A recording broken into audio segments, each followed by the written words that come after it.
Donc, pour déterminer ma zone, qu'est-ce que je fais?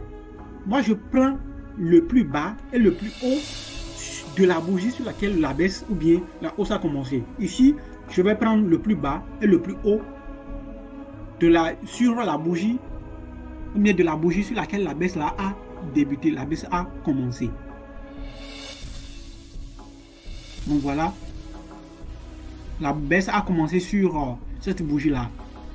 La baisse a commencé sur la bougie qui est utilisée comme bougie de confirmation. Donc voilà. Donc,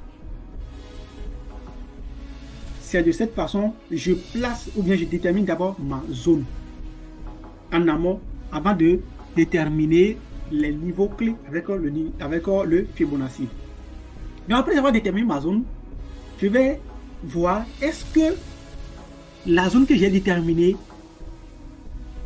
coïncide avec les zones de Fibonacci. Et donc, je vais déterminer rapidement les zones de Fibonacci. Il y a le niveau 61 qui est un niveau clé de Fibonacci avec lequel je travaille. Je vais changer la couleur.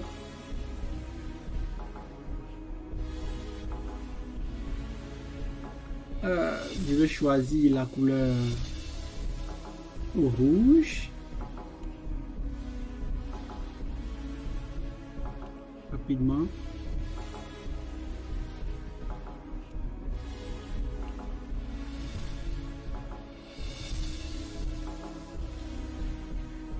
Voilà.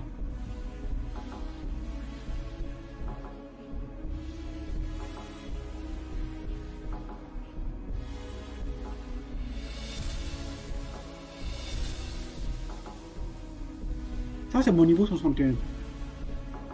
Le deuxième niveau, c'est le niveau 50. Et je vous dis rapidement que le niveau le plus souvent sollicité à travers mes expériences, à travers plusieurs fois la façon dont j'ai travaillé avec cet outil, le niveau le plus sollicité, c'est le niveau 50. Donc, je détermine le niveau 50 qui se retrouve là. Également, le dernier niveau, qui est le niveau 61 et le niveau 38.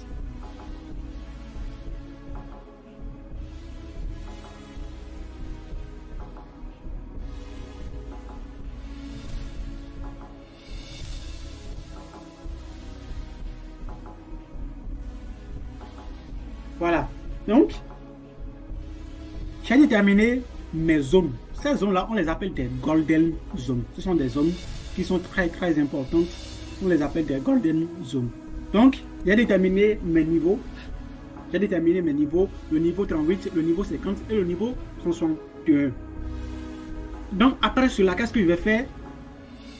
Je vais voir, est-ce que la zone que j'ai précédemment déterminée avec ma stratégie, est-ce que cette zone-là coïncide avec les niveaux de Fibonacci que j'ai pu déterminer.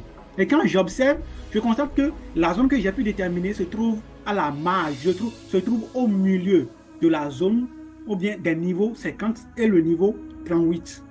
Et donc, c'est probable que le marché puisse chercher ma zone d'abord ou bien le marché plutôt peut dépasser légèrement ma zone pour aller chercher le niveau le plus bas qui est le niveau 38 que j'ai déterminé à l'aide de Fibonacci. Et donc, qu'est-ce que nous voyons? On constate simplement que le marché est venu là. Lorsque le marché est venu dans ma zone, le marché a cassé légèrement ma zone avec une mèche. Après, il a intégré ma zone et m'a laissé une bougie de confirmation. Mais après tout ce que j'ai constaté que le marché a fait encore un retour dans ma zone avec un corps imposant. Et donc, du coup, ça ne me donne pas plus une certitude de garder ma position, une certitude de garder ou bien de prendre ma position de façon convaincante. Donc, qu'est-ce que j'ai fait? Arrivé là, je n'ai pas pris ma position parce que je veux avoir plus de confirmation. Parce que souvent, le marché, qu'est-ce qu'il fait? Il liquide des gens.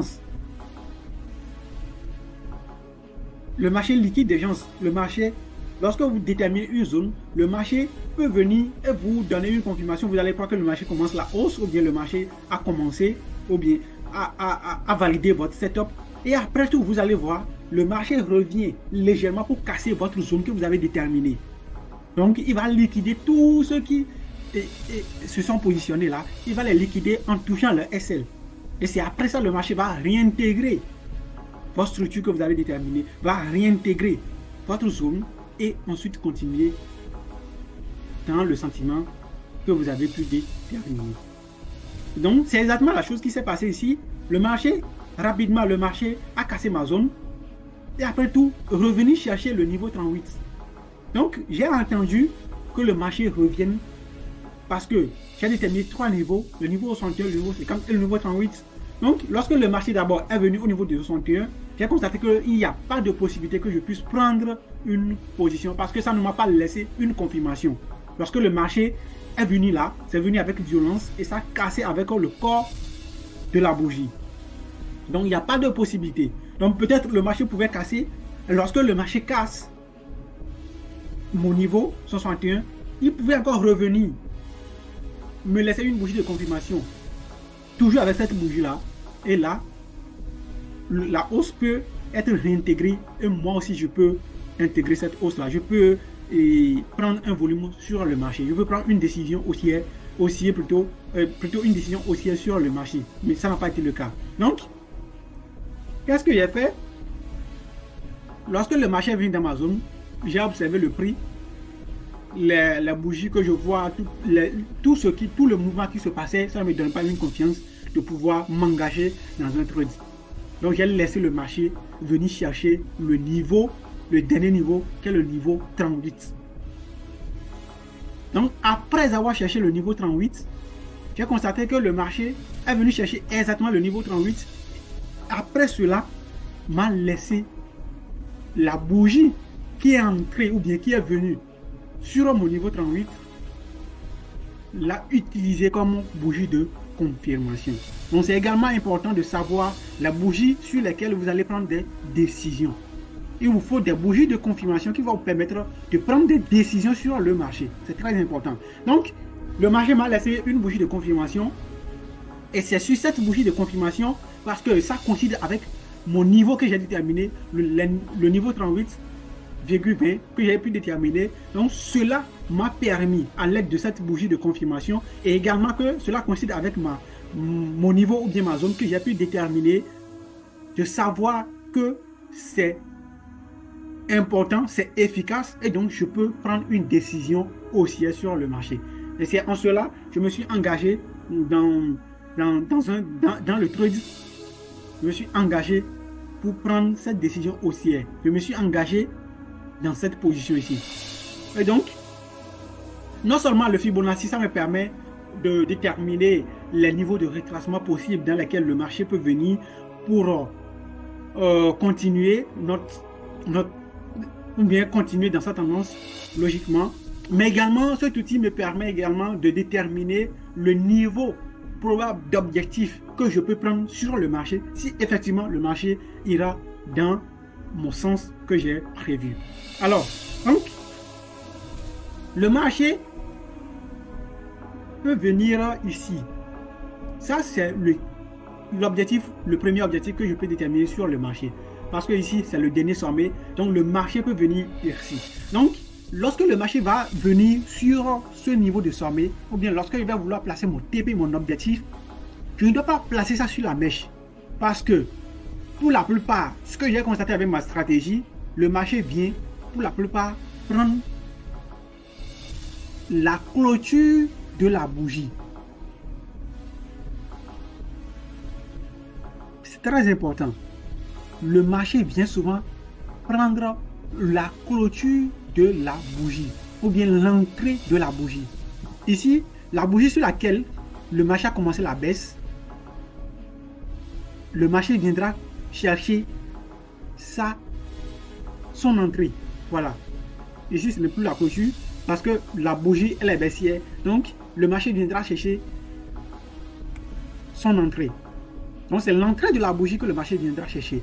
Et donc, si je vais placer mon TP, au lieu que je place mon TP, mon premier objectif, que je suis en train d'observer, au lieu que je place le TP sur la mèche, mais je le place au niveau de l'entrée de la bougie sur laquelle la baisse a débuté. Donc je place mon objectif ici. Je place mon objectif ici. Donc il y a plus de chances que lorsque le marché va arriver dans la zone là, le marché va chercher mon TP. Mais également, il y a un niveau qui est très important que le marché, lorsque le marché va casser le sommet qui est ici, que le marché peut aller chercher. C'est le niveau 161. Vous pouvez également prendre vos objectifs avec le niveau 161 parce que lorsque le marché casse, c'est que lorsque le marché casse, ça donne l'information qu'il y ait de plus de probabilité, plus de chances que le marché continue dans la tendance ou bien continue dans le mouvement initial qu'il avait effectué. Ou bien de continuer dans le mouvement qui est en cours. Donc, lorsque le marché casse, c'est pour voir que le marché aille chercher presque le niveau 161. Donc, pas forcément que vous irez placer votre TP au niveau de 161 exactement, mais vous pouvez placer votre TP en dessous, légèrement en dessous du niveau 161. Et lorsque le marché sera en train d'évoluer, vous allez voir les mouvements qui peuvent s'opérer, qui peuvent commencer par s'observer à la fois ou bien proche de cette zone-là. Et donc, c'est ça qui va vous dire, oui, le marché veut commencer un retracement. Et donc, vous pouvez prendre vos trades. Vous pouvez sortir de vos trades. Vous pouvez prendre vos gains sur le marché. J'espère que vous avez compris ce que je suis en train de partager avec vous à travers cette vidéo. Donc, pas aller chercher le niveau 161 exactement. Si c'était moi, par exemple, je peux placer mon objectif là. Et donc, lorsque je fais l'analyse de cette manière, ça me permet d'agrandir mon risque. Voilà. Donc, je vais placer mon SL en dessous de la zone là que j'ai déterminé, le niveau 161. Ici, je vois qu'il y a une zone qui est ici. Je vois qu'il y a une zone qui est ici. Et donc, pour le faire, je peux placer mon SL en dessous légèrement de la zone là. Je peux placer légèrement mon SL en dessous de la zone là.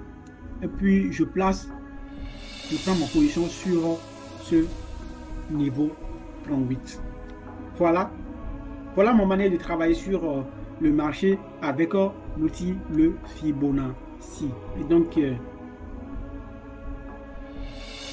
voilà, elle est très en cours. Et donc si le marché casse, il y a plus de chances, il y a plus de probabilité que le marché aille chercher le niveau 161. Voilà.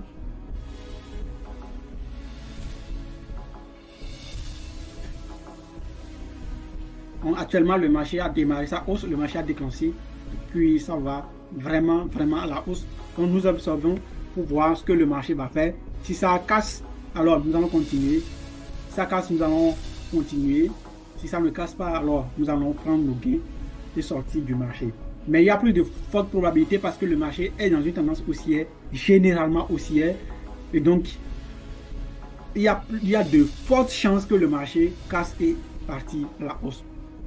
Moi, je suis un peu optimiste sur les tendances. Je ne prends pas des trades ou bien je ne prends pas des positions de contre-tendance. Je travaille beaucoup plus sur la tendance du marché. Ça m'évite beaucoup d'erreurs. Ça m'évite beaucoup d'erreurs. Ça m'évite beaucoup de choses. Ça m'évite de tomber dans certains pièges. Et je pense que c'est la meilleure manière de travailler. Et donc, si vous avez aimé cette vidéo, si vous avez suivi cette vidéo du début jusqu'à la fin, et que vous l'avez aimé, et que vous voudriez continuer par avoir de ces nouvelles vidéos dans lesquelles je partage des contenus très intéressants, donc je vous invite tout simplement à liker cette vidéo, également à la partager, également activer la cloche de notification pour ne plus manquer les nouvelles vidéos dans lesquelles je partage des contenus très intéressants comme celle-ci.